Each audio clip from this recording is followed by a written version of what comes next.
क्या आप जैसा बनना चाहते हैं वैसा नहीं बन पा रहे हैं, या जो आप चाहते हैं अगर वो नहीं हो रहा है, तो आज की यह कहानी आपके लिए ही है। दोस्तों, इस कहानी को ध्यान से अंत तक जरूर सुनना। दोस्तों, अगर आप इस कहानी को अंत तक ध्यान से सुनते हैं तो आपको इस कहानी से कुछ ऐसा सीखने को मिलने वाला है जो आपको आपकी लाइफ में बहुत काम आने वाला है। इसलिए इस कहानी को अंत तक अवश्य सुने। लाइफ चेंजिंग गौतम बुद्ध की कहानी। दोस्तों, आज आपके पास जो कुछ भी है वो इसीलिए नहीं है कि आपकी किस्मत में इतना ही लिखा था या फिर आपकी किस्मत ही खराब है, बल्कि वो इसीलिए है क्योंकि आप इतना ही डिजर्व करते हैं। दोस्तों, यह प्रकृति बड़ी ही न्यायप्रिय है। यह उसे उतना ही देती है जितनी का वह हकदार होता है। चाहे वो ज्ञान हो या धन, अभी आपके पास उतना ही है जितनी की आप हकदार हैं। लेकिन अगर आपको इससे भी ज्यादा चाहिए तो आपको उसके काबिल बनना होगा। दोस्तों, ऐसा कौन सा गुण है जो आपको काबिल बनाता है?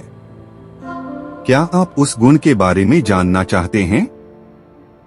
अगर आप जानना चाहते हैं तो आप गौतम बुद्ध के जीवन की इस कहानी को अंत तक ध्यान से जरूर से सुने। दोस्तों, इस कहानी को सिर्फ समझेगा मत, बल्कि इस कहानी को अपने भीतर उतर जाने दीजिए। तो बिना समय गवाए चलिए कहानी की शुरुआत करते हैं। गौतम बुद्ध के जीवन की शिक्षाप्रद कहानी जो आपका जीवन बदल देंगे। दोस्तों, एक बार गौतम बुद्ध को एक सभा में भाषण करना था और जब सभा का समय हुआ तब बुद्ध वहां आए और बिना कुछ बोले ही वहां से चले गए। तकरीबन 100 से भी ज्यादा लोग बुद्ध का उस सभा में इंतजार कर रहे थे और बुद्ध के इस तरह के व्यवहार को देखकर सभी लोग बहुत चौंके, लेकिन किसी ने भी बुद्ध से कोई भी प्रश्न नहीं किया। दोस्तों, अगले दिन फिर से सभा का आयोजन हुआ और दूसरे दिन सभा में लोगों की संख्या तकरीबन घट गई। इस बार तकरीबन 80 लोग सभा में बैठे हुए थे। बुद्ध सभा में आए, लेकिन इस बार भी बुद्ध ने वही किया, यानी बुद्ध इस बार भी आए और बिना कुछ बोले ही वहां से चले गए। लोग दोबारा से चौंके, लेकिन किसी ने भी बुद्ध से कोई प्रश्न नहीं किया। अगले दिन सभा का आयोजन फिर से किया, लेकिन इस बार सभा में लोगों की संख्या और घट गई। इस बार सभा में केवल 50 लोग ही आए हुए थे। बुद्ध सभा में फिर से आए और उन्होंने इधर उधर देखा और बिना कुछ बोले ही सभा से चले गए। उसके बाद कुछ लोग क्रोधित भी हुए क्योंकि लोगों ने अपना काम छोड़ कर आए हुए थे, लेकिन किसी ने भी बुद्ध से कोई प्रश्न नहीं किया। अगले दिन फिर से सभा का आयोजन हुआ। दोस्तों, आप लोग जो इस कहानी को सुन रहे हैं, आप में से भी कुछ लोग मन ही मन ये कह रहे होंगे कि अरे कितनी बार सभा का आयोजन होगा, और आप लोगों को भी इस कहानी को सुनते वक्त इरिटेशन होना शुरू हुआ होगा। और जिन जिन लोगों को भी अभी इरिटेशन होनी शुरू हो गई है, उन लोगों को तो ये कहानी बड़े ध्यान से पढ़कर समझना चाहिए, क्योंकि ये कहानी आपके लिए ही है। अगले दिन फिर से सभा का आयोजन हुआ, लेकिन इस बार सभा की संख्या और ज्यादा घट गई थी, यानी इस बार सभा में सिर्फ 30 लोग ही थे। फिर उसके बाद बुद्ध सभा में आए, मुस्कुराए और फिर से बुद्ध ने वही किया, यानी बिना कुछ बोले ही वहां से चले गए। इस बार भी लोग बहुत क्रोधित हुए और इस बार लोगों ने पीछे से कुछ कहा भी और बड़बड़ाए भी, लेकिन बुद्ध ने उनके किसी भी प्रश्न का उत्तर नहीं दिया। दोस्तों, अगले दिन फिर से सभा का आयोजन हुआ और इस बार लोगों की संख्या बहुत ज्यादा घट गई थी, यानी इस बार सभा में कुल मिलाकर 15 लोग ही आए हुए थे। इस बार भी बुद्ध सभा में आए, लेकिन इस बार बुद्ध अपना आसन ग्रहण कर लेते हैं। फिर बुद्ध बोले और बुद्ध ने उन 15 लोगों को उपदेश दिया और वे 15 लोग ही बुद्ध के भिक्षु बन गए और आगे चलकर उन 15 लोगों ने ही बुद्ध के ज्ञान को अलग अलग दिशाओं में फैला दिया।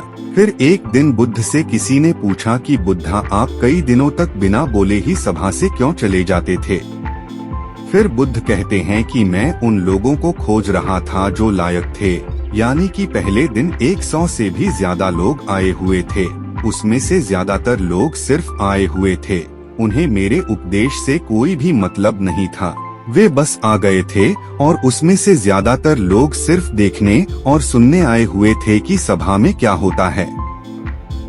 वे मेरे काम के लोग नहीं थे, क्योंकि वे लोग मेरे ज्ञान को औरों तक नहीं पहुंचा सकते थे। मुझे तो उन लोगों की खोज थी जो मेरे ज्ञान को जन जन तक पहुंचा सके। कई दिनों तक सभा से बिना बोले ही मैं इसीलिए चला गया क्योंकि मैं यह देखना चाहता था कि ये कौन लोग हैं जिनके भीतर वास्तव में प्यास है। जिन लोगों के भीतर में वास्तव में प्यास थी वे लोग अंत तक जरूर रुके, और जो लोग बस ऐसे ही आ गए थे वे लोग पहले या दूसरे दिन ही चले गए। जिनके भीतर धैर्य था उन्हें मुक्ति का मार्ग भी मिला, और जो लोग जल्दबाजी में थे वे लोग अब घर में बैठे हुए हैं। सवाल यह नहीं है कि मैं तुम्हें क्या दे सकता हूँ, बल्कि सवाल यह है कि तुम क्या ले सकते हो। तुम्हारा पात्र कितना बड़ा है और कितने की तुम हकदार हो। जीतने के तुम हकदार हो, उससे ज्यादा तुम्हें नहीं मिलेगा। फिर वह व्यक्ति बुद्ध से पूछता है कि बुद्ध लायक कैसे बने। फिर बुद्ध कहते हैं कि धैर्य के द्वारा जिस व्यक्ति के अंदर धैर्य है वह अपने जीवन में कुछ भी पा सकता है।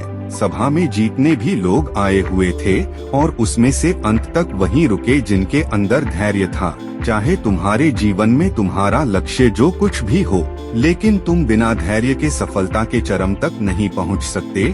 फिर वह व्यक्ति बुद्ध से पूछता है कि कोई व्यक्ति अपने भीतर के धैर्य को कैसे बढ़ाए।